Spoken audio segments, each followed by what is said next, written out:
upon anxious for the win.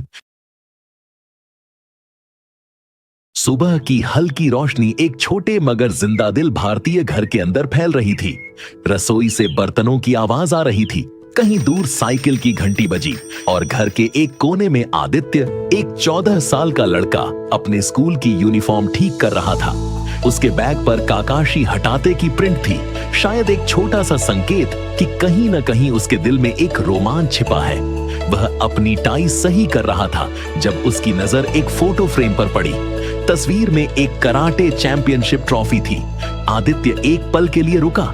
उसके चेहरे पर एक अजीब सी सोच दिखाई दी, जैसे कोई भूली हुई याद उसके दिमाग में फिर से उभर रही हो। लेकिन उसने तस्वीर को उल्टा कर दिया, जैसे वह उससे दूर भागना चाहता हो।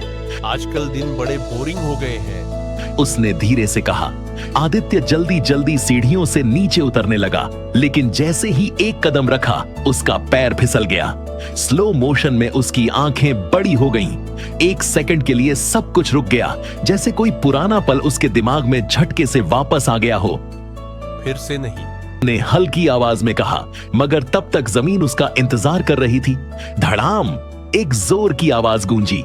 बाहर एक लड़की खड़ी थी, छाया, उसकी पुरानी दोस्त। उसने हंसी रोकने की कोशिश की, मगर नाकाम रही। ओ आदि, तुम आ गए, जल्दी करो, हमें स्कूल के लिए देर हो जाएगी। वह हंसते हुए बोली।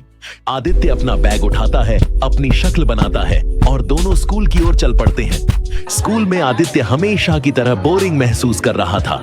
उसकी आंखें बोर्ड पर थीं, मगर दिमाग कहीं और। आजकल दिन बड़े, वह सोच रहा था, लेकिन तभी सर की आवाज आई।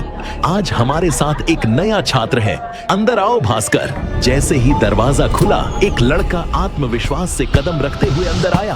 क्लासरूम एक पल के लिए सुनसान हो गया।